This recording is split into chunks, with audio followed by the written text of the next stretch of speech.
జరిగింది. అప్పుడు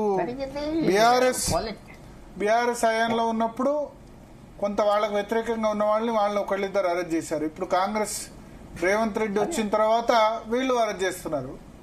అయితే ఒకటి రెండు డిస్టింక్షన్స్, సోషల్ మీడియా లేకపోతే యూట్యూబ్ ఛానల్స్ పెట్టుకుని బ్లాక్ మెయిల్ చేసేవాళ్ళు కొద్దిమంది ఉన్నారు, ఇష్టం వచ్చినట్టు తిట్టే వాళ్ళు ఉన్నారు. తిట్టడమే జర్నలిజం అన్న విధంగా కూడా అయిపోయింది. దాన్ని కూడా స్పేర్ చేయకూడదు. బూతులు తిట్టడమే జర్నలిజం అన్నది అయిపోయింది, దాన్ని కూడా స్పేర్ చేయకూడదు. అటువంటి వాటిని డెఫినెట్ గా యాక్షన్ ఉండాలి. కానీ ఇక్కడ డే 1 రోజే మేము డిఎన్ఏలో కొమ్మినేని శ్రీనివాసరావు గారిని ఎందుకు సపోర్ట్ చేశానంటే అది అన్నది ఆయనది కాదు, వచ్చిన guest. So there is difference. Plus రెండోది, మీరు ఆయన వారిచ్చే ప్రయత్నం కూడా చేశాడు. మీరు అట్లా అనమాకండి అంటే కనుక ట్రోల్ చేస్తారని అన్నాడు. కొన్ని సందర్భాల్లో ఏమవుతుందంటే యాంకర్ కూడా వారించలేకపోవచ్చు. ఎందుకంటే మైండ్ నెక్స్ట్ క్వశ్చన్, కొద్దిమంది కొత్త యాంకర్స్ ఉన్నారనుకోండి, నెక్స్ట్ క్వశ్చన్ ఏం అడగాలి, నెక్స్ట్ ఏంది, పీసీఆర్ నుంచి ఇన్స్ట్రక్షన్స్ వస్తూ ఉంటాయి. ఆ లైవ్ లో అన్నది క్యాచ్ కూడా చేయలేకపోవచ్చు.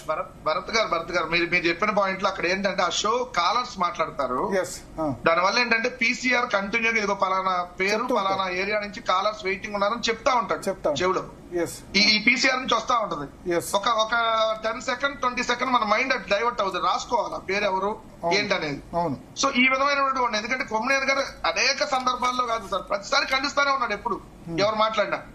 ఆ రోజు కొంచెం ఆయనకి హెల్త్ ఇష్యూ ఉంది. రెండోది ఏంటంటే ఈ పీసీఆర్ నుంచి వస్తా ఉంటది, ఇదిగో పలానా ఎల్లయ్య పలానా సుబ్బారావు లేదా పలానా ఏలూరు నుంచి ఫోన్ కాల్ కోసం వెయిటింగ్ ఉన్నాడు, తీసుకోండి అన్నట్టుగా.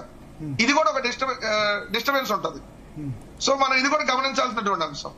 సో ఖచ్చితంగా ఏంటంటే మీరు అన్నట్టుగా సోషల్ మీడియాలో ఎవరైతే ఇట్లా వల్గారిగా లాంగ్వేజ్ పెడుతున్నారు, యూట్యూబ్ ఛానల్స్ పెట్టి, మరీ ముఖ్యంగా యూట్యూబ్ ఛానల్స్ పేరుతో ఎవరైతే ఇలా వల్గారిటీని ప్రచారం చేస్తున్నారో వాళ్ళ మీద ఖచ్చితంగా యాక్షన్ తీసుకోవాలి. దాంట్లో నో డౌట్.